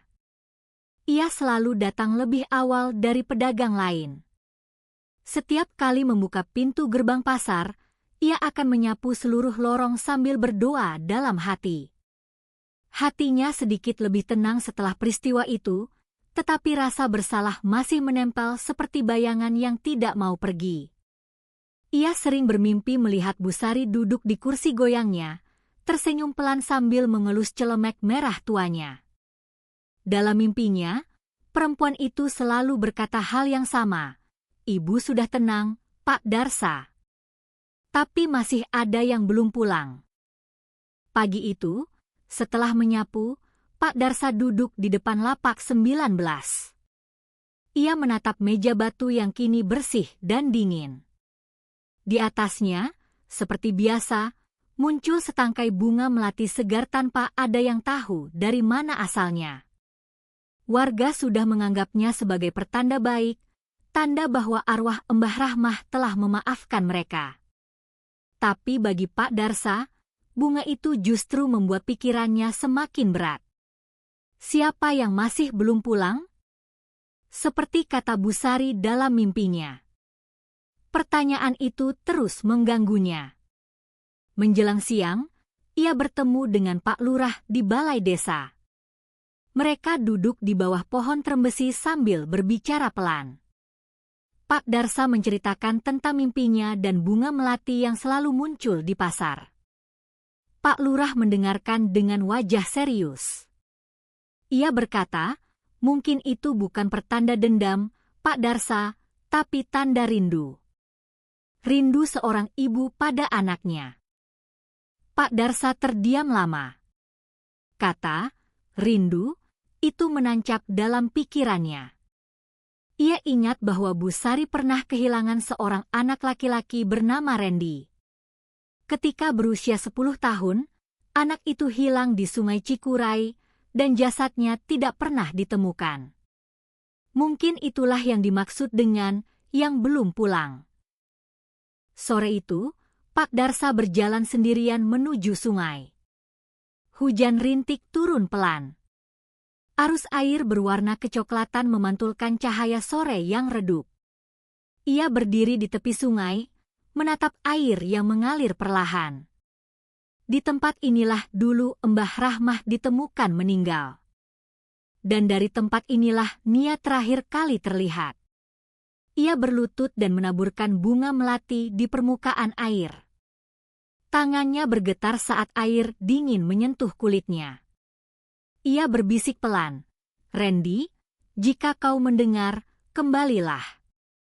Ibumu sudah menderita terlalu lama." Angin tiba-tiba bertiup kencang. Daun-daun bambu di tepi sungai bergoyang keras. Air memercik ke wajah Pak Darsa. Dari arah hulu sungai, terdengar suara lirih seperti anak kecil memanggil. Suara itu datang perlahan lalu hilang ditelan angin. Pak Darsa menatap sekeliling, dadanya berdebar. Suara itu terdengar lagi, kali ini lebih jelas, lembut namun menyayat hati. "Aku di sini, Pak." Pak Darsa terlonjak kaget. Ia menatap ke air, tapi tidak ada siapa-siapa. Hanya arus yang berputar perlahan dan seikat bunga melati yang masih mengambang. Ia mundur beberapa langkah, lututnya lemas. Dalam hati, ia tahu suara itu bukan sekadar bayangan pikirannya. Malam itu ia tidak bisa tidur. Di rumahnya, lampu minyak berkedip-kedip seolah tertiup angin. Dari luar jendela, terdengar suara langkah kaki pelan di halaman. Ketika ia memberanikan diri mengintip, ia melihat seorang anak laki-laki berdiri di bawah pohon jambu, basah kuyup seperti baru keluar dari sungai. Wajahnya pucat tapi matanya lembut. Anak itu menatap Pak Darsa tanpa berkata apa-apa. Pak Darsa membuka pintu perlahan, tapi saat ia keluar, sosok anak itu sudah tidak ada. Hanya bau melati yang tertinggal di udara. Ia menatap ke langit malam yang gelap, lalu berbisik lirih, "Mungkin kau benar, Bu Sari. Anak itu memang belum pulang." Keesokan paginya, Pak Darsa pergi ke rumah sakit untuk menjenguk Bu Sari. Perempuan itu duduk di kursi dekat jendela, wajahnya tenang. Ketika melihat Pak Darsa datang, ia tersenyum pelan. "Pak, tadi malam saya bermimpi Randy datang. Ia bilang sudah bertemu dengan nenek di sungai. Sekarang mereka ingin pulang." Pak Darsa tidak berkata apa-apa. Ia hanya memegang tangan perempuan itu dan menatap matanya yang lembut. Di luar jendela, angin berhembus membawa wangi melati yang menenangkan. Pagi itu, udara di desa Sukamulya terasa lebih dingin dari biasanya. Kabut turun tebal dari arah gunung dan menyelimuti seluruh lembah. Suara burung hampir tak terdengar, hanya gemericik air sungai Cikuray yang mengalir pelan di kejauhan. Pak Darsa berjalan menyusuri jalan setapak menuju sungai dengan langkah berat. Di tangannya, ia membawa seikat besar bunga melati dan dupa kecil yang dibungkus kain putih. Ia sudah memikirkan ini selama berhari-hari. Setelah mimpi tentang anak laki-laki di halaman rumahnya dan ucapan Bu Sari di rumah sakit, hatinya tidak bisa tenang. Ia merasa ada sesuatu yang harus ia selesaikan. Sesuatu yang berkaitan dengan air sungai yang menjadi saksi dari dua kematian, Mbah Rahmah dan Nia, serta hilangnya Randy, anak Bu Sari. Ketika tiba di tepi sungai, ia berhenti sejenak. Airnya dingin dan jernih. Batu-batu di dasar sungai tampak berkilau oleh sinar matahari pagi yang baru menembus kabut. Pak Darsa menunduk, menaruh bunga melati di atas sebuah batu besar, lalu menyalakan dupa dengan korek kecil yang ia bawa. Asap putihnya naik perlahan ke udara, bercampur dengan embun. Ia berbisik pelan. Mbah Rahmah, Bu Sari, Randy, Nia, maafkan kami semua yang masih hidup. Kami dulu buta oleh rasa takut dan keserakahan. Tolong ampuni kami. Suara air terdengar semakin keras. Seolah menjawab, angin berembus dari arah hulu, membawa aroma melati yang lembut. Pak Darsa memejamkan mata. Di balik kelopak matanya, ia melihat bayangan samar. Seorang perempuan tua berkerudung lusuh berdiri di pinggir sungai sambil menggandeng seorang anak laki-laki kecil. Di sebelahnya, berdiri seorang gadis muda dengan rambut panjang. Mereka bertiga tersenyum padanya, lalu menunduk pelan. Pak Darsa membuka mata. Tidak ada siapa-siapa. Tapi air sungai di hadapannya tiba-tiba berkilau indah seperti dipenuhi serpihan cahaya. Ia merasa dadanya ringan, seperti beban bertahun-tahun telah terangkat dari pundaknya. Ia menatap air itu lama, lalu menunduk dalam doa yang panjang. Sore harinya, ia pergi ke rumah sakit untuk menjenguk Bu Sari lagi. Perempuan itu tampak lebih tenang. Wajahnya tidak lagi pucat, matanya jernih. Ia duduk di kursi dekat jendela sambil memegang celemek merah tua yang lusuh. Ketika melihat Pak Darsa datang, ia tersenyum pelan. Pak, semalam saya bermimpi. Ibu dan Randy datang menjemput. Mereka tersenyum dan bilang akan pulang ke tempat yang terang. Saya dengar suara air sungai di dekat telinga saya. Pak Darsa duduk di sebelahnya. Ia menggenggam tangan perempuan itu. Mungkin mereka sudah memaafkan semuanya, Bu. Sekarang saatnya ibu juga memaafkan diri sendiri. Bu Sari menatap keluar jendela, matanya berkaca-kaca. Saya tidak pernah marah pada siapapun, Pak. Saya hanya ingin ibu saya tidak lapar lagi. Tapi saya lupa, lapar di dunia tidak bisa disembuhkan dengan darah, hanya dengan doa. Kata-katanya membuat dada Pak Darsa sesak. Ia menunduk, menahan air mata. Di luar, angin bertiup pelan membawa wangi melati yang masuk melalui jendela. Bu Sari tersenyum, lalu memejamkan mata. Hari itu, di rumah sakit kota kecil itu, Bu Sari pergi dengan tenang. Dokter berkata, ia tertidur tanpa rasa sakit. Ketika tubuhnya dibawa pulang ke Sukamulya, hujan turun rintik-rintik dari arah gunung. Warga berdiri di tepi jalan, menunduk dalam diam. Tidak ada lagi ketakutan di mata mereka, hanya kesedihan dan rasa hormat. Malamnya, setelah pemakaman selesai, Pak Darsa kembali ke sungai. Ia menaruh setangkai melati di permukaan air. Angin berembus lembut, membawa suara samar yang pelan namun jelas. Terima kasih, Pak Darsa. Sekarang kami sudah pulang. Pak Darsa menatap air itu lama, lalu berbisik lirih. Pulanglah dengan damai, Mbah Rahmah. Pulanglah dengan damai, Bu Sari, Nia, dan Randy. Bulan naik perlahan di atas Gunung Cikuray, menerangi permukaan air yang berkilau tenang. Dari kejauhan, terdengar suara gamelan dari rumah warga, tanda dimulainya doa tahlil untuk mereka yang telah pergi. Bau melati masih terasa di udara, lembut dan menenangkan, seolah menjadi tanda bahwa arwah yang dulu gelisah kini telah menemukan jalan menuju cahaya. Pagi di desa Sukamulya datang dengan cahaya lembut. Kabut yang biasanya turun tebal kini tampak menipis. Dari arah gunung, suara ayam berkokok bersahutan, menandakan kehidupan telah kembali normal. Sungai Cikuray mengalir jernih, memantulkan sinar matahari yang menembus pepohonan. Di tepi pasar, bunga melati tumbuh liar di antara batu dan tanah lembab, mengeluarkan aroma lembut setiap kali angin lewat. Sejak pemakaman Bu Sari, warga desa mulai sering datang ke pasar lagi. Mereka membersihkan lapak-lapak tua, memperbaiki atap seng yang bocor, dan mengecat dinding dengan warna baru. Tak ada lagi rasa takut seperti dulu. Bahkan anak-anak kini berani bermain petak umpet di lorong pasar, tertawa riang di antara meja-meja batu. Pak Darsa duduk di bangku dekat pintu masuk pasar. Usianya sudah lanjut, rambutnya memutih, tapi matanya tetap jernih. Ia memandangi suasana pasar dengan perasaan haru.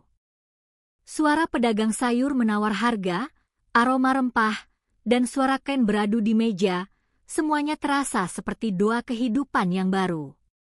Di lapak nomor 19, tempat dulu Bu Sari berjualan, kini berdiri seorang perempuan muda bernama Rina.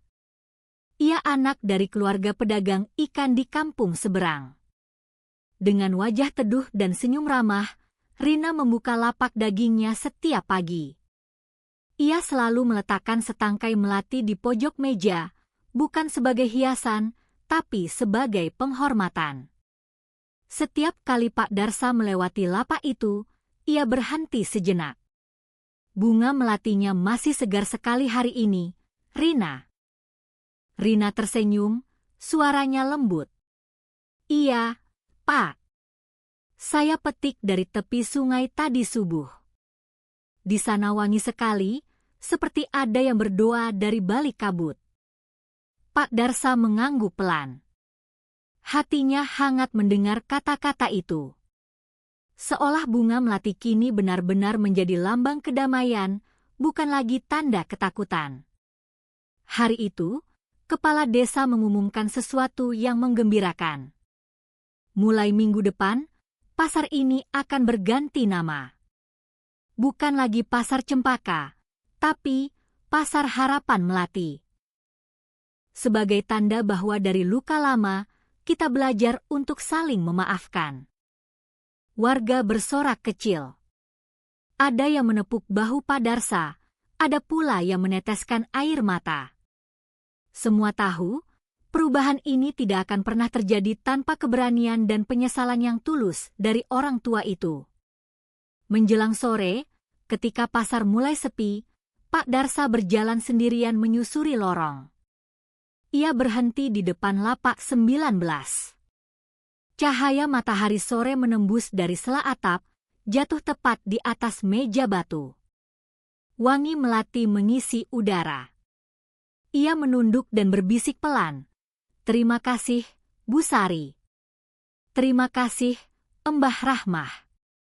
Sekarang tempat ini sudah tenang. Angin berembus lembut, daun-daun melati di sekitar pasar bergoyang pelan. Di telinga Pak Darsa, terdengar suara samar seperti nyanyian dua perempuan.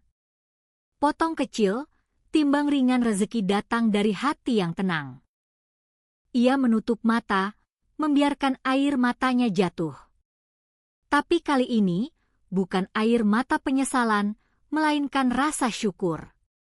Malamnya, Pak Darsa duduk di beranda rumahnya, memandangi langit penuh bintang. Di kejauhan, terdengar suara gamelan dari arah pasar, suara warga yang sedang latihan untuk acara syukuran peresmian nama baru. Ia tersenyum kecil. Dunia akhirnya kembali damai. Sebelum tidur, ia menulis di buku catatan lamanya, hidup tidak selalu terang. Tapi dari gelap, kita belajar menghargai cahaya.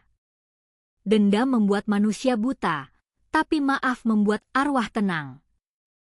Ketika lampu minyak padam, angin malam berhembus dari arah gunung. Bau melati kembali memenuhi udara, lembut, damai, dan hangat. Seolah dunia sedang menarik napas lega. Keesokan paginya, warga menemukan di lapak nomor 19 setangkai melati yang masih basah oleh embun dan sebuah kertas kecil bertuliskan tulisan tangan yang halus. Rezeki yang jujur akan membawa ketenangan. Jangan biarkan pasar ini haus lagi. Tidak ada yang tahu siapa yang menulis pesan itu. Tapi semua orang percaya, itu adalah doa dari mereka yang sudah tenang di sisi lain. 10 tahun telah berlalu sejak hari peresmian Pasar Harapan Melati. Desa Sukamulya kini berubah menjadi tempat yang ramai dan sejahtera. Jalanan yang dulu hanya tanah becek kini sudah berlapis batu halus. Setiap pagi, suara becak dan tawa anak-anak bergema di udara yang segar. Dari arah gunung, angin lembut membawa wangi melati yang sudah menjadi ciri khas desa itu. Pasar Harapan Melati kini berdiri megah, namun tetap sederhana. Atapnya diganti dengan genteng merah, dan di pintu gerbang terdapat tulisan besar dari kayu jati, rezeki datang dari hati yang bersih. Di bawahnya, tergantung sebuah lonceng kecil dari perunggu yang berbunyi lembut setiap kali angin lewat. Warga percaya, bunyi lonceng itu adalah doa yang menenangkan jiwa. Rina, yang dulu masih muda, kini telah menjadi ibu dari 2 anak. Lapak dagingnya tetap berdiri di tempat yang sama, lapak nomor 19. Setiap pagi sebelum mulai berdagang, ia selalu menaruh setangkai melati di pojok meja dan berdoa pelan, "Ya Allah, berkahilah rezeki hari ini dan semoga mereka yang telah pergi selalu dalam damai." Anaknya yang sulung, Arif, kini berusia 17 tahun. Ia sering membantu ibunya di lapak setelah pulang sekolah. Tangannya cekatan, suaranya lembut, dan wajahnya mirip sekali dengan Rina muda. Kadang ia bertanya kepada ibunya dengan rasa ingin tahu, "Bu, kenapa kita harus selalu taruh bunga melati di sini? Tidak bosan setiap hari?" Rina tersenyum sambil menatap anaknya. "Tidak, Nak. Melati itu bukan hanya bunga, ia adalah lambang dari kejujuran dan doa. Kalau suatu hari kamu berdagang sendiri, jangan lupa letakkan 1 tangkai melati di tempatmu bekerja. Itu adalah tanda bahwa hatimu masih bersih." Arif mengangguk pelan. Ia belum sepenuhnya mengerti, tapi ia tahu ibunya bicara dengan keyakinan yang dalam. Suatu pagi yang cerah, datang seorang guru dari kota bernama Pak Arman. Ia membawa murid-murid sekolah menengah untuk belajar tentang sejarah desa. Mereka ingin menulis laporan tentang perubahan Pasar Harapan Melati dari masa kelam menjadi tempat penuh kehidupan. Arif membantu menunjukkan tempat-tempat penting. Ia bercerita tentang Sungai Cikuray, tentang Pak Darsa yang dulu menjaga pasar, dan tentang kisah lama yang kini menjadi pelajaran. Pak Arman mendengarkan dengan kagum. "Luar biasa, Arif. Kisah ini bukan hanya sejarah, tapi juga pelajaran tentang bagaimana manusia bisa berubah." Arif menatap sungai yang mengalir tenang di belakang pasar. "Saya ingin semua orang tahu, Pak, bahwa dulu di sini banyak yang menderita. Tapi sekarang, tempat ini jadi simbol pengampunan." Mata Pak Arman berkaca-kaca mendengar kata-kata itu. Ia menepuk bahu Arif pelan. "Kamu akan jadi orang baik, Nak. Karena kamu tahu cara menghargai masa lalu." Hari itu, murid-murid menulis di buku mereka tentang arti melati di pasar. Ada yang menulis tentang kejujuran, ada yang menulis tentang kerja keras, dan ada yang menulis tentang cinta seorang ibu kepada anaknya. Tulisan mereka kelak menjadi catatan penting yang disimpan di sekolah desa. Menjelang sore, Rina menutup lapaknya. Ia memandangi anaknya yang sedang membersihkan meja batu dengan hati-hati. Ia teringat masa mudanya, ketika baru belajar berdagang, ketika masih sering merasa takut akan bayangan masa lalu. Kini, rasa takut itu sudah hilang, diganti rasa syukur. Angin berembus dari arah sungai, membawa aroma melati yang lembut. Di kejauhan, lonceng di gerbang pasar berbunyi pelan. Rina menatap langit yang memerah di ufuk barat. "Terima kasih, ya Allah. Sudah mengganti duka kami dengan kedamaian." Sore itu, Arif menatap ibunya dan berkata pelan, "Bu, kalau nanti saya besar, Saya ingin jadi orang seperti ibu. Jujur dan disukai banyak orang. Rina tersenyum, matanya berkaca-kaca. Jadilah lebih baik dari ibu, Nak. Karena setiap generasi harus lebih bersih dari generasi sebelumnya. Matahari tenggelam perlahan di balik gunung. Cahaya keemasan jatuh di permukaan sungai Cikuray yang tenang. Di udara, wangi melati menari lembut, membawa pesan dari masa lalu bahwa pengampunan sejati tidak pernah hilang, hanya berubah menjadi cahaya yang menuntun generasi baru menuju kehidupan yang lebih baik. 12 tahun telah berlalu sejak lonceng perunggu pertama kali digantung di gerbang Pasar Harapan Melati. Kini, Arif telah tumbuh menjadi seorang lelaki dewasa berusia 30 tahun. Ia menggantikan ibunya, Rina, untuk mengelola lapak daging nomor 19 yang diwariskan oleh tangan-tangan penuh kasih. Rina sendiri sudah jarang berdagang, lebih banyak waktunya dihabiskan untuk mengajar anak-anak desa membaca dan menulis di balai kampung. Pagi di Sukamulya masih seindah dulu. Kabut turun lembut di antara rumpun bambu, udara dingin menyapa kulit, dan aroma melati dari tepi sungai seakan tak pernah lekang oleh waktu. Namun, di balik ketenangan itu, Arif sedang menghadapi masa sulit. Harga daging di pasar kota naik tajam. Banyak pedagang di luar desa yang mulai menipu timbangan demi mencari keuntungan lebih. Sebagian warga mendesaknya untuk ikut cara yang sama agar tidak merugi. Sore itu, Arif duduk di bangku kayu di belakang lapaknya. Ia menatap timbangan tua warisan ibunya. Timbangan itu masih kokoh meski warnanya mulai kusam. Di sampingnya tergantung celemek merah tua yang dulu milik Rina, dan di ujung meja terletak seikat melati segar, seperti biasa. Pak Darsa, yang kini sudah sangat renta, datang menghampiri dengan tongkat di tangan. Ia tersenyum ramah, lalu duduk di samping Arif. "Kau tampak gelisah, Nak. Pasar ini sudah lama damai, tapi matamu seperti menyimpan badai." Arif menunduk. "Saya bingung, Pak. Harga dari pemasok naik. Kalau saya tetap jujur, saya rugi. Tapi kalau saya kurangi timbangan, hati saya tidak tenang." Pak Darsa memejamkan mata sejenak, lalu menepuk bahu Arif. "Kalau hatimu masih bergetar saat memikirkan kejujuran, berarti ibumu berhasil mendidikmu. Rezeki yang hilang karena jujur akan diganti dengan ketenangan, Nak." Kata-kata itu menancap dalam hati Arif. Ia menatap bunga melati di atas meja, lalu memejamkan mata. Dalam keheningan sore, ia seolah mendengar suara ibunya berbisik lembut, "Nak, jangan takut kehilangan uang. Takutlah kehilangan nurani." Keesokan paginya, Arif memutuskan sesuatu. Ia menulis sebuah pengumuman kecil di depan lapaknya, "Daging segar, harga jujur. Kalau timbangan kurang, uang kembali 2 kali lipat." Awalnya, orang-orang menertawakannya.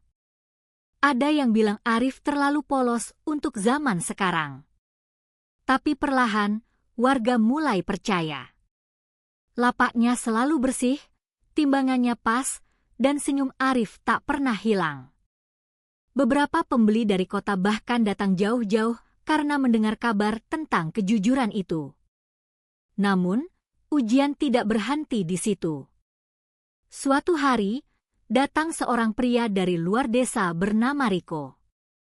Ia membuka lapak daging baru tak jauh dari milik Arif. Dagangannya murah, tapi timbangannya sering tidak benar. Ia mengejek Arif di depan banyak orang, "Kalau kau terus jujur begitu, lapakmu akan sepi, kawan. Dunia ini milik yang pintar menipu, bukan yang baik hati." Arif tidak menjawab. Ia hanya tersenyum dan berkata pelan, "Silakan berdagang seperti yang kau percaya. Saya juga akan berdagang seperti yang saya yakini." Hari demi hari berlalu. Lapak Riko awalnya ramai, tapi dagingnya sering cepat busuk. Banyak pembeli kecewa dan tak mau kembali. Sementara lapak Arif semakin penuh. Orang datang bukan hanya karena dagingnya segar, tapi karena ketenangan yang terpancar dari cara ia melayani. Suatu sore, Riko datang diam-diam ke lapak Arif. Wajahnya lelah, matanya sayu. "Arif, maafkan aku. Aku iri padamu. Aku ingin belajar cara berdagang yang tenang seperti ini." Arif menatapnya lembut.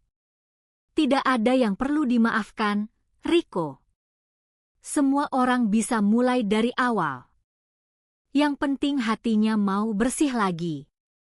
Ia mengambil satu tangkai melati dari wadah kecil di pojok meja dan menyerahkannya kepada Riko.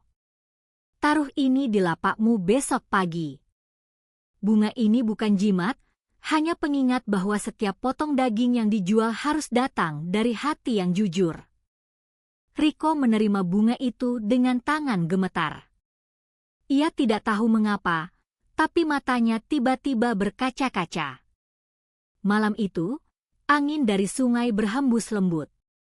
Suara lonceng di gerbang pasar berbunyi pelan, seolah menyanyikan lagu lama yang pernah didengar Arif sejak kecil.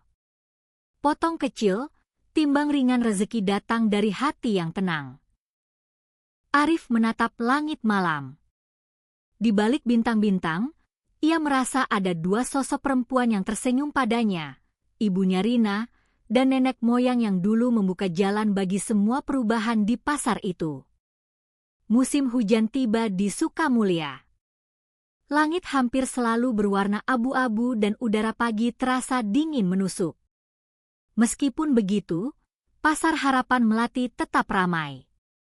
Di bawah atap genteng merah, suara pedagang terdengar bersahutan, dan aroma daging segar bercampur dengan wangi rempah dari warung bumbu Ibu Karsa.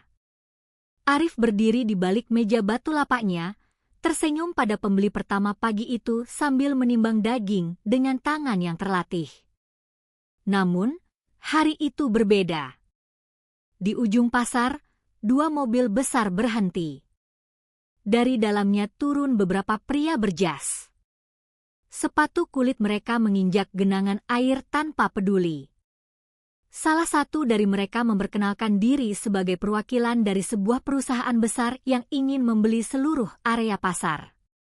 Mereka berencana membangun sebuah pasar modern yang lebih besar, lengkap dengan gedung tinggi dan tempat parkir yang luas. Kepala desa yang baru, Pak Surya, menyambut mereka dengan ramah. Namun, warga lain tampak canggung. Bagi mereka, pasar ini bukan sekadar tempat berdagang, tapi juga rumah bagi kenangan dan doa. Saat pertemuan berlangsung di balai desa, Arif duduk di barisan belakang, diam dan memperhatikan. Ia mendengar suara-suara yang saling bersahutan. Ada yang setuju karena berharap kehidupan akan lebih makmur. Ada pula yang menolak karena takut kehilangan akar tradisi. Seorang pria dari perusahaan itu berkata dengan nada meyakinkan, pasar modern akan membawa kemajuan. Kalian tidak perlu lagi kotor-kotoran di tanah becek. Semua akan lebih bersih dan tertata. Pak Darsa, yang kini sudah sangat renta dan hanya bisa duduk di kursi roda, mencoba bicara. Suaranya pelan tapi tegas, "Anak muda, pasar ini mungkin becek dan tua, tapi disinilah kami belajar arti jujur dan saling percaya.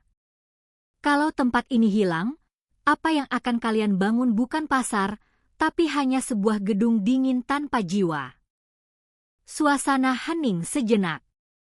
Arif menatap wajah Pak Darsa, lalu menunduk. Ia tahu kata-kata itu benar. Beberapa hari kemudian, desas-desus mulai beredar. Ada warga yang tergoda untuk menjual lapaknya karena dijanjikan uang dalam jumlah besar. Ada pula yang menuduh Arif menjadi penghalang kemajuan karena menolak tawaran perusahaan. Malam-malam di Sukamulya menjadi gelisah. Angin dari Sungai Cikuray berembus dingin, membawa aroma melati yang kali ini terasa berat, seolah ikut merasakan keresahan warga. Suatu malam, Arif duduk sendirian di lapaknya yang gelap. Hanya lampu minyak yang menyala redup. Ia menatap timbangan tuanya dan celemek merah yang tergantung di dinding. Hatinya ragu. Ia tahu uang dari perusahaan bisa memperbaiki rumah-rumah warga, bisa memberi sekolah yang lebih baik untuk anak-anak desa. Tapi ia juga tahu, jika pasar tua ini lenyap, doa dan nilai yang diwariskan ibunya akan ikut menghilang. Ia berdoa pelan, "Ya Allah, beri aku kekuatan untuk memilih dengan hati yang benar." Saat itu, angin bertiup pelan dari arah sungai. Lonceng kecil di gerbang pasar berdenting lembut. Arif mendongak, dan dalam cahaya lampu minyak, ia melihat bayangan dua sosok perempuan berjalan perlahan di lorong pasar. Mereka tampak samar seperti kabut, satu tua, satu muda. Mereka berdiri di depan lapaknya, tersenyum dengan damai. Salah satu dari mereka berbicara dengan suara lembut, "Jaga tempat ini, Nak. Kami dulu kehilangan segalanya karena manusia lupa makna rezeki yang bersih. Jangan biarkan itu terjadi lagi." Arif menunduk, meneteskan air mata tanpa suara.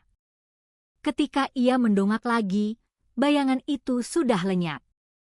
Hanya bau melati yang pekat yang tersisa di udara. Keesokan harinya, ia mengumpulkan warga di pasar. Suaranya tenang tapi penuh keyakinan. "Kita tidak menolak kemajuan, tapi jangan jual hati kita untuk uang. Kalau pasar ini berdiri karena doa dan kejujuran, biarlah ia tumbuh dengan cara yang sama. Kita perbaiki bersama, tanpa harus menghapus sejarahnya." Kata-katanya menggema di antara kios dan lorong sempit. Beberapa orang terdiam lama, lalu satu persatu mulai mengangguk. Bahkan Pak Surya, kepala desa, menunduk dalam-dalam. "Kau benar, Arif. Gedung bisa kita bangun kapan saja, tapi kejujuran tidak bisa dibeli." Perusahaan itu akhirnya mundur dengan kecewa. Warga kembali bekerja bersama, memperbaiki pasar mereka. Mereka mengecat dinding, mengganti atap yang bocor, dan menanam lebih banyak bunga melati di setiap sudut sebagai lambang semangat baru. Sore itu, ketika semua selesai bekerja, Arif berdiri di depan lapaknya yang kini tampak bersih dan indah. Ia tersenyum menatap timbangan tua dan celemek merah yang tergantung di dinding. Angin berembus lembut membawa wangi melati dari sungai, dan suara lonceng kecil berdenting sekali, seperti tanda bahwa roh masa lalu menyetujui keputusan itu. Arif menatap langit dan berbisik pelan, "Saya sudah jaga amanah kalian, Ibu, Nenek. Pasar ini tetap hidup dengan hati yang tenang." Matahari terbenam di balik gunung, meninggalkan cahaya keemasan yang jatuh di permukaan sungai. Pasar Harapan Melati berdiri kokoh, bukan karena temboknya kuat, tapi karena kejujuran yang tumbuh di dalam setiap hati yang bekerja di sana. Beberapa tahun berlalu setelah Arif berhasil mempertahankan Pasar Harapan Melati dari rencana pembangunan perusahaan. Desa Sukamulya semakin dikenal. Banyak orang dari kota datang berbelanja atau sekadar menikmati suasana tradisional pasar yang tenang. Di setiap sudut, bau melati masih setia menyambut siapa saja yang datang, seolah menjadi tanda bahwa roh masa lalu masih menjaga dengan lembut. Arif kini berusia 40 tahun. Rambutnya mulai dihiasi uban, namun senyumnya tetap hangat seperti dulu.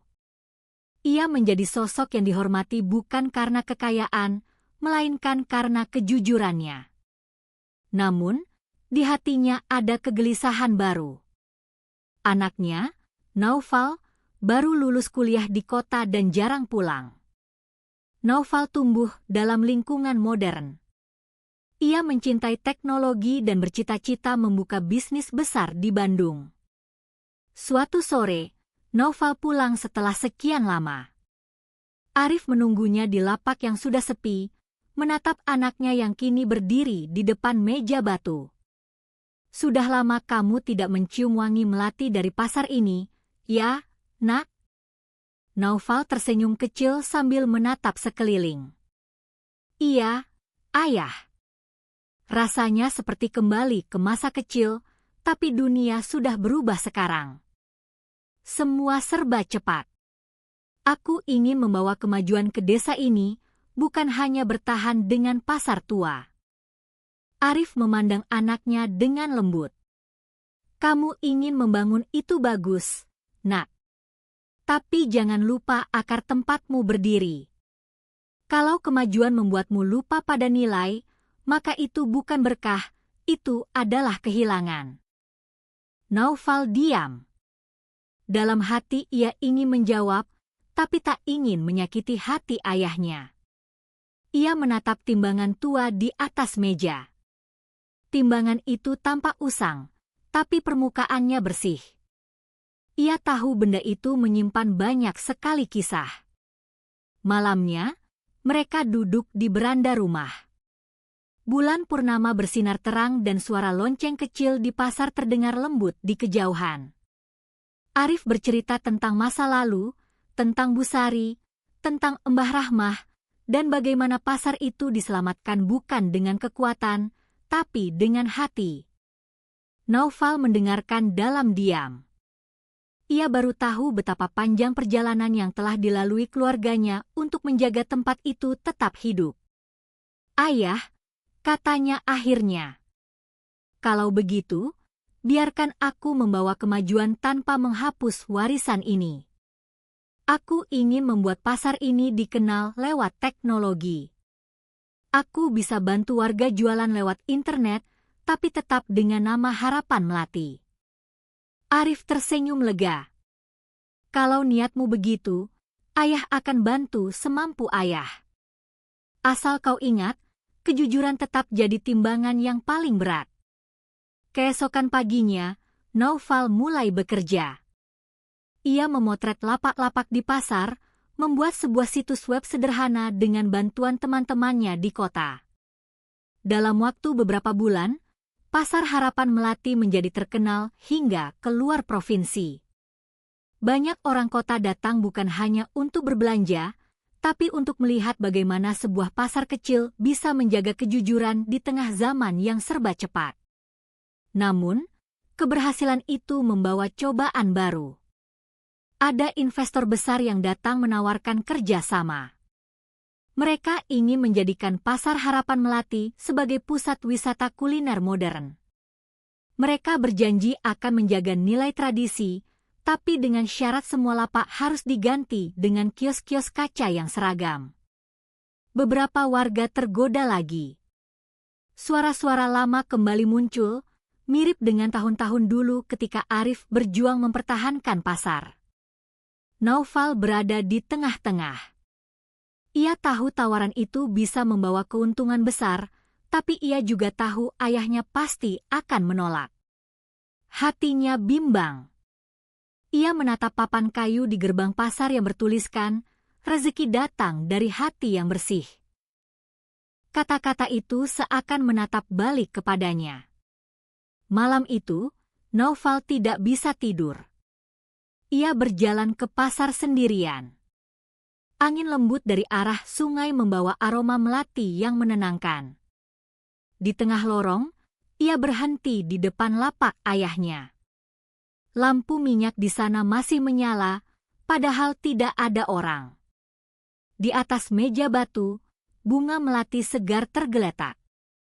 Saat ia mendekat, tiba-tiba terdengar suara lembut dari arah kursi tua di pojok.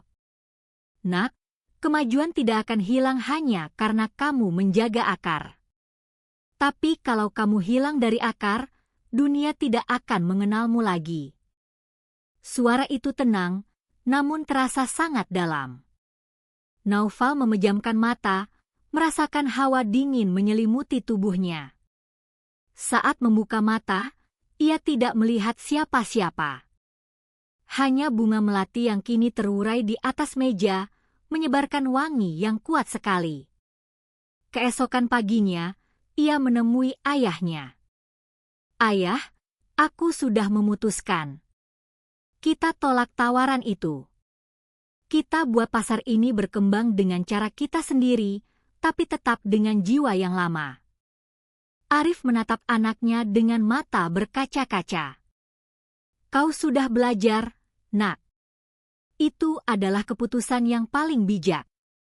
Beberapa bulan kemudian, Pasar Harapan Melati berubah dengan cara yang indah.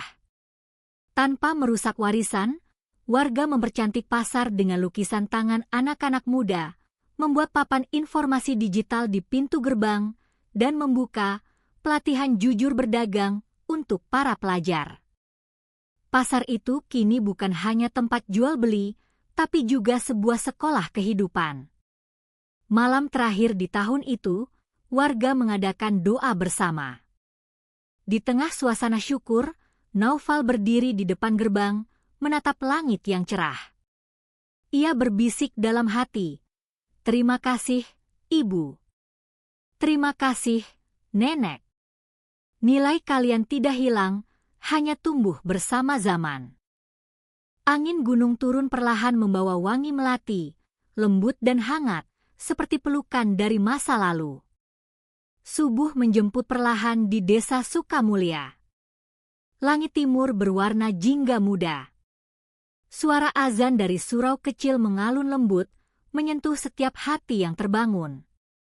Embun menempel di daun bambu, dan dari arah sungai Cikuray, angin membawa aroma melati yang harum dan tenang, seperti sebuah doa lama yang tak pernah pudar. Di gerbang Pasar Harapan Melati, papan kayu bertuliskan, "Rezeki datang dari hati yang bersih," kini tampak sedikit kusam oleh waktu. Namun, huruf-hurufnya masih berdiri tegas, menjadi saksi perjalanan panjang para jiwa yang pernah berjuang menjaga makna kejujuran. Di bawahnya, lonceng kecil dari perunggu berayun lembut, berbunyi pelan setiap kali angin lewat. Arif berjalan pelan menuruni tangga pasar. Usianya kini sudah mulai senja, tapi langkahnya masih tegak. Di tangannya, ia membawa sekeranjang kecil berisi bunga melati segar. Ia menaruh beberapa tangkai di setiap sudut pasar, sebuah kebiasaan lama yang tidak pernah ia tinggalkan. Di lapak nomor 19, tempat ia belajar tentang arti hidup, ia berhenti sejenak. Ia mengelus meja batu itu dengan lembut, seperti menyentuh wajah seseorang yang sangat ia rindukan. Di pojok meja, tergantung timbangan tua peninggalan ibunya, masih bersih dan berfungsi. Di sampingnya, celemek merah tua milik Bu Sari tergantung diam. Warnanya pudar, tapi serat kainnya masih utuh. Arif menunduk dan berbisik pelan, "Terima kasih, Bu Sari. Terima kasih, Ibu. Kalian mengajarkan bahwa kejujuran memang tak selalu membawa kekayaan, tapi selalu membawa kedamaian." Di belakangnya, Naufal berdiri dengan istrinya dan seorang anak kecil yang baru berusia 6 tahun. Anak itu memegang setangkai bunga melati di tangannya. Matanya berbinar melihat pasar yang mulai ramai. "Kakek, kenapa kita selalu bawa bunga ini ke sini?" tanyanya polos. Arif tersenyum, menatap cucunya dengan penuh kasih. "Karena bunga ini adalah pengingat, Nak. Ia mengingatkan kita untuk selalu jujur. Melati tidak pernah menipu. Wangi dan bentuknya selalu sama, siang atau malam, di tangan siapapun.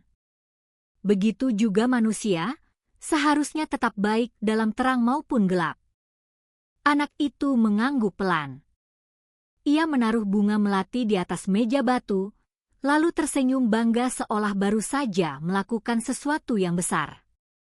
Arif menatapnya lama, dadanya terasa hangat. Ia tahu, warisan nilai yang dijaga selama puluhan tahun kini akan diteruskan lagi oleh generasi baru. Hari itu, pasar penuh dengan tawa. Warga mengadakan syukuran kecil, memperingati 25 tahun berdirinya Pasar Harapan Melati. Di setiap lapak, para pedagang menaruh bunga melati di pojok meja. Bau wangi bunga itu bercampur dengan aroma daging, rempah, dan nasi panas yang baru matang. Anak-anak berlari sambil membawa balon. Orang tua duduk sambil bercerita tentang masa lalu. Menjelang sore, Arif berdiri di depan gerbang pasar bersama Naufal dan keluarganya. Ia memandangi matahari yang mulai turun di balik gunung. Sinarnya memantulkan cahaya keemasan di permukaan sungai. Ia berkata pelan, namun suaranya jelas terdengar oleh semua yang ada di dekatnya. Lihatlah, selama kita menjaga hati, dunia akan menjaga kita. Pasar ini tidak besar, tapi cukup untuk menghidupi banyak jiwa. Karena yang memberi rezeki bukan uang, tapi kejujuran dan doa yang tidak pernah putus. Angin sore berembus, membawa wangi melati yang lembut. Lonceng kecil di atas gerbang berdenting 3 kali, pelan tapi pasti, seolah ikut mengamini doa Arif. Semua orang menunduk sejenak, merasakan kedamaian yang sulit dijelaskan dengan kata-kata. Malam tiba dengan tenang. Pasar mulai sepi. Dari kejauhan, suara jangkrik terdengar bersahutan. Arif duduk di bangku kayu dekat lapak lamanya, memandangi langit yang dipenuhi bintang. Ia tersenyum kecil, matanya berkaca-kaca. Dalam hening itu, ia seolah mendengar suara lembut yang pernah ia kenal sejak muda. Nak, terima kasih sudah menjaga tempat ini. Sekarang kami tenang. Ia menutup mata, membiarkan angin membawa suara itu pergi bersama bau melati yang semakin lembut.